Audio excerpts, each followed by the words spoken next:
Sweden میں بسنے والے مسلمانوں سے ہے کہ تمہارا ذاتی انفرادی عمل کوئی نہیں ابھی تک.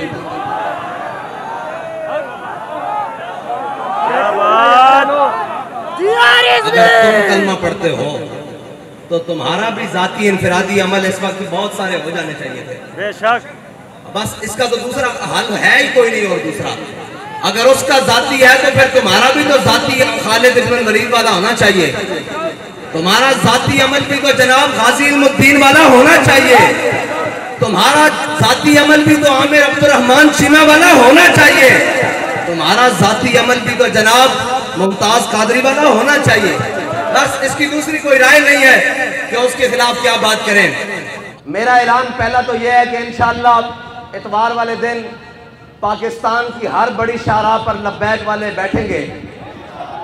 اس لیے کہ ہمارے پاس اقتدار نہیں ہے. آپ نے گھر سے مصلی اور قرآن لے کر آنا ہے.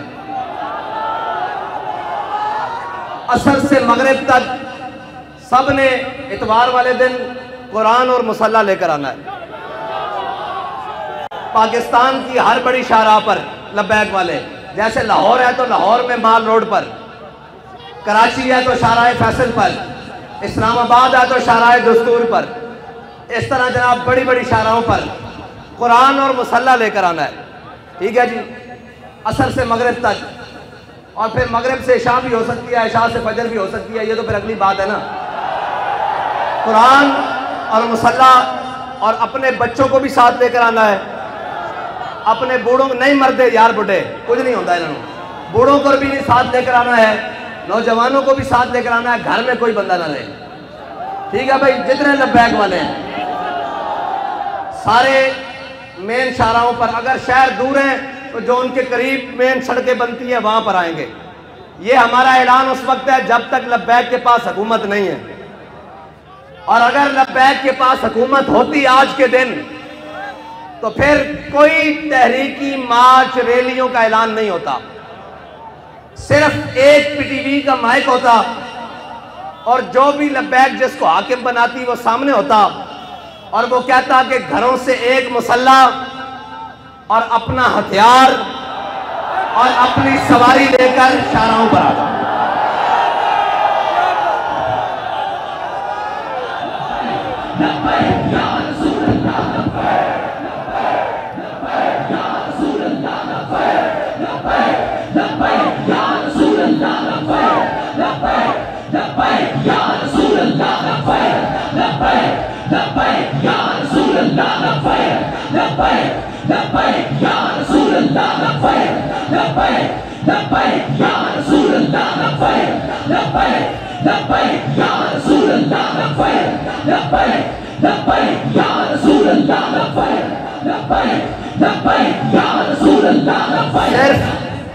صرف یہ ہمارا اعلان ہوتا کہ اپنا ہتھیار، اپنا مصلی، اور سروں پر پگڑیاں تو ہم نے باندھی اس لیے ہیں کہ وہ کفن کے لیے ہیں. ویسے بھی سفید سوٹ پہنتے ہیں. ویسے بھی شہید تو جس حالت میں بھی چلا جائے، اور اللہ کی قسم یہ یورپی یونین نیٹو کی بات کرتے ہیں، پوری دنیا ان کے قدموں میں آ جانی تھی. اگر یہ اعلان آج بھی کر دیں کہ تمام مسلمان جو چاہتے ہیں قرآن کی حفاظت ہو تو اپنا مصلی بائیں بغل میں اور اپنا ہتھیار دائیں بغل میں، اور ہاتھ لبیک کے نعرے ساتھ بلند کرتے ہوئے باہر آ جائیں. ہم بات کرنے جا رہے ہیں عالم کفر سے کہ یا تو تم نہیں یا تو ہم نہیں. یہ ہے علاج ان کا، اور کوئی علاج نہیں ہے. یہ قرآن بابا جی پہلے بھی کہہ کے گئے ہیں، یہ قرآن اس لیے جلاتے ہیں کہ تم ملعون ہو، تم حاکم بے شرم ہو. ورنہ یار ایک اسرائیل، اتنا سا اسرائیل، آج انہوں نے اس بات کو شامل کیا ہے کہ ٹھیک ہے جی مسلمانوں کا بھی احتجاج، لیکن ہم اس کو اس لیے نہیں جلنے دیں گے کہ جناب اس میں تورات اور یہودیوں کی تورات اور انجیل ہیں جی، یہ ساری اس کا بھی جلانے کا انہوں نے اعلان کیا ہے. لہٰذا ہم سے بات اسرائیل کے سفیر نے کی ہے، ہم آئندہ کے بعد اس کی اجازت نہیں دیں گے. اس کو غیر قانونی قرار دینے لگے ہیں. ڈوب کے مر جانا چاہیے پوری امت مسلمہ کو، پوری امت کو ڈوب کے مر جانا چاہیے. اس لیے کہ ان کا ایک سفیر کہ چند لفظ وہ کام کر گئے جو پوری 1.5 ارب مسلمان نہیں کر سکے۔ اقبال کہتا ہے حفظ قرآن عظیم آئین تست، اقبال کہتا ہے قرآن کی حفاظت یہ تیرا پہلا آئین ہے، اسلام کا آئین ہے۔ حفظ قرآن عظیم آئین تست، یہ تیرا پہلا آئین ہے۔ حرف حق را فاش گفتن، کہتا ہے جب بھی حق کی بات آ جائے سرے بازار کرنا یہ تیرا دین ہے، نہ تو آئین ہے۔ اب پوچھتے ہیں لبیک والوں کا آئین کیا ہے؟ آج کے بعد آپ کو ہمارا آئین پتہ لگ گیا ہے۔ اگر لبیک کے بعد پاس حکومت آئی اور اگر کسی نے ایسی حرکت کی تو ہمارا علاج ایک ہی ہوگا،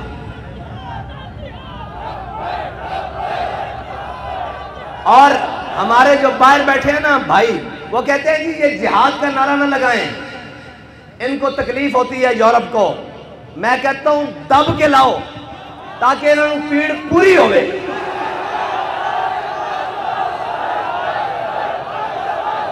الجہاد الجہاد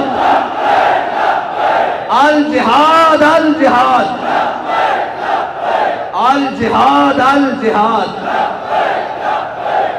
اور نہیں کوئی ایسی دنیا افلاک کے نیچے،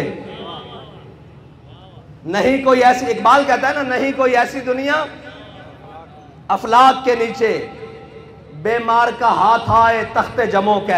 اقبال کہتا ہے دنیا میں کوئی ایسی جگہ رہ نہیں گئی کہ مسلمان کہیں ہم وہاں عزت سے حکومت کر رہے ہیں۔ اقبال کہتا ہے اس کا ایک ہی طریقہ ہے کہ جہاد کے لیے محمد عربی کی تلوار اٹھا لو۔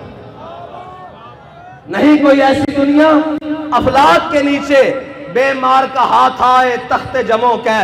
اور آگے اقبال کہتا ہے کہ دل کی آزادی شہنشاہی شکم سامان موت، اوپر سے لے کے نیچے تک شکم کے لیے بیٹھے ہوئے ہیں۔ دل کی آزادی ہے ہی نہیں، اگر ہوتی تو پھر قرآن کے حرمت کے لیے بات ہوتی، قرآن کے تحفظ کے لیے بات ہوتی۔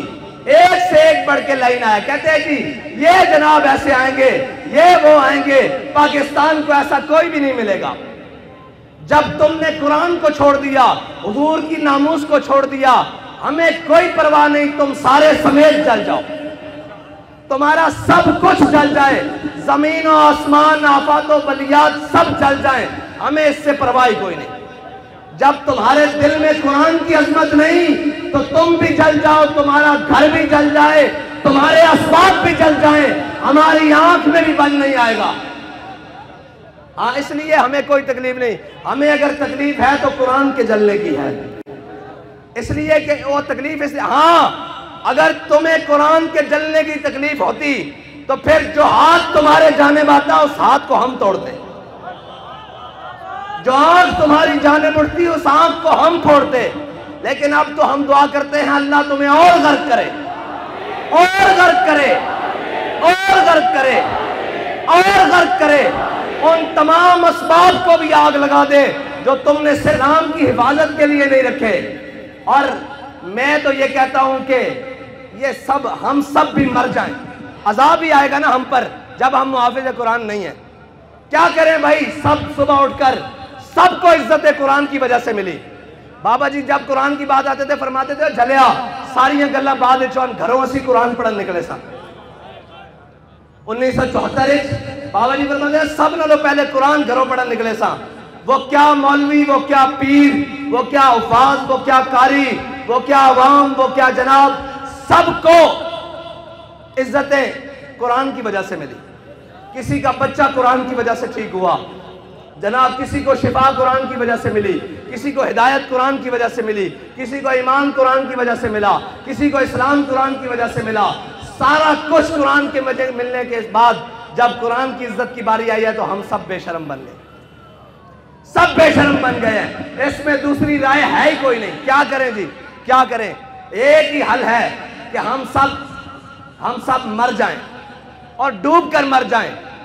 یار ایک اسرائیلی کی بات، ایک سفیر کی بات سویڈن کو روک سکتی ہے تو 1.5 ارب مسلمان کوئی نہیں، کچھ بھی نہیں۔